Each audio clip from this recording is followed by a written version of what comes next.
At the Thoroughbred Retirement Foundation farm in Ocala, between every horse there is a bond. There is something that brings them to us. It could be a bad back, a torn tendon, or a flat foot.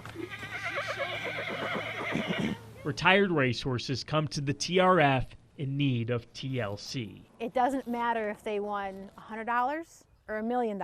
Program Development Manager Chelsea O'Reilly says these animals just need a second chance. Come on. Good boy. And here, they are not alone. You wouldn't know that that's what it is if you were just to walk in. You would walk in and see a farm and horses, and you wouldn't know unless somebody told you. Told you this. That this is a correctional facility. Let's go. That at the end of the day, this is owned by the state. It is run by the state. The women who work here are inmates at the nearby Lowell Correctional Facility. I did something that I shouldn't have done. And I just made truly some wrong decisions. Things just went off kilter. But this is not a story of who they were. It's a story of who they're becoming. We've been placed in a position to do better. Since 2001, prisoners have tended to horses and maintained the farm. The girls are learning an entirely new vocation, an entirely new set of standards, an entirely new way to think about, honestly, life. But she doesn't need any string. No, she does not. She does not.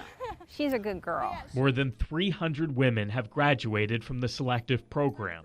Acacia Richardson will soon be one of them. I mean, I've been here for 3 years, and a lot of times people will say, well, when will you be done? When I stop learning, I'll be done. Though in helping heal these horses, Acacia is also healing herself. All it takes sometimes is patience. The love that these horses show us, they reciprocate. They show that same love back to you. Can you give me kisses? Yeah. If he could climb in my pocket, he probably would. Long gone is the 17-year-old who committed the crime that got her in prison. Yeah. People leave this farm different. It's life-changing, for sure. It saved my life being in this program. Here we go. All right, because you're able to hope. That's the power of a second chance. God knew that this was what I needed. I believe that for sure. One day, both horse and inmate will walk free. You want to stay here and play with me? I know it. Until then, they will simply walk together.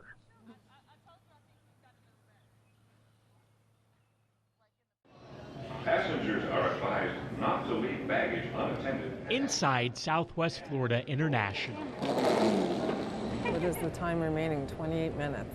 It's only fitting. Oh God, I'm freaking out. My palms are sweaty. Lisa Barella waited 54 years for today. Taxi. Now, thanks to winter weather, Oh my God. Ah. she'll need to wait 1 hour more. I'm trying not to think about it, I don't think too much, until he lands. Then I'll be like, ah. Oh my God. Because never before has Lisa met her biological dad. I was adopted as an infant by wonderful, amazing, hardworking and loving parents. And yet I couldn't have children of my own. So this biological connection, to be able to meet my father, is that much more meaningful for me. Last year, So, Lisa found her father on Facebook. yeah. I saw his name, Felice Giampa. Is it coming which way?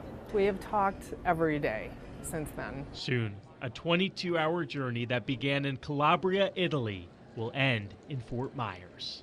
There's nothing I wanted from him. I just wanted to be able to look into his eyes and see his smile. And now I'm going to be able to do that in just a little bit. So it's pretty amazing. Sorry. Good evening, ladies and gentlemen. Those folks arrived off of United Flight 21. I'm starting to see like a bunch of people coming out. As hours turn to minutes, Do we know if he's deplaning yet? one by one, people pass. Yes, I think I see him, Al, on the right. Yep, that's him. Then the moment arrives.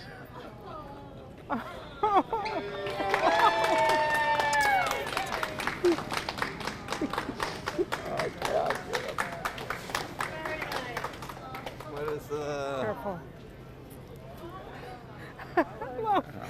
Oh my goodness.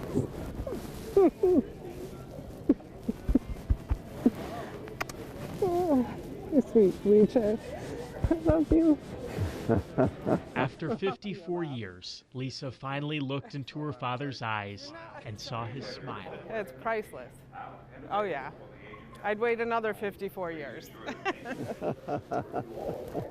Instead, they'll start the rest of their lives hand in hand, daughter and dad. Oh, you're nice and tall. I'm shocked. In Fort Myers, Sean Martinelli, NBC2.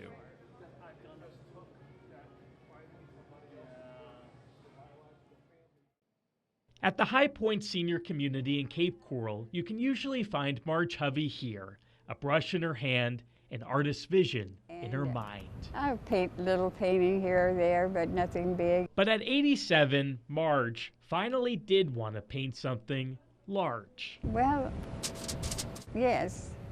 It's like a grand finale. The idea came when she was approached by High Point's outreach coordinator, Nate Jackson. Yes. Nate asked Marge to paint a 70-foot-long wall in the community's memory care courtyard. It was just a white wall. And they said, we're tired of that white wall there. And we wondered if you could do something, paint something on it. Marge obliged. She worked 6 days a week for a month to turn that wall into this. I'm good with words. My vocabulary is pretty strong, but this is something I can't even define how amazing it is. So I wanted something that would brighten the people's lives that live here. Because among those people, we planted some sunflowers a few times. Marge's husband, Curtis. Yeah. During Marge and Curtis's 27 years of marriage, the two traveled often. Can you see the little house all the way up on the hill? I'm going to move there. Then in 2017 came the diagnosis of Alzheimer's. And lost a part of him. So, look what I got. Oh my gosh. Is it good? The mural became Marge's way to bring the good memories back. Remember the beaches we sat on in Mexico? Places Curtis could never see again are now in his own backyard. Can you see the sunflowers from here? And the water lilies, yeah. Marge hopes her grand artistic finale encourages others to share their gifts. I may paint, other people may do something better. But there's not much better than this, the gift of selfless devotion in the name of love. A lot of work, huh? Yeah, it looks good. In Cape Coral, Sean Martinelli, NBC2.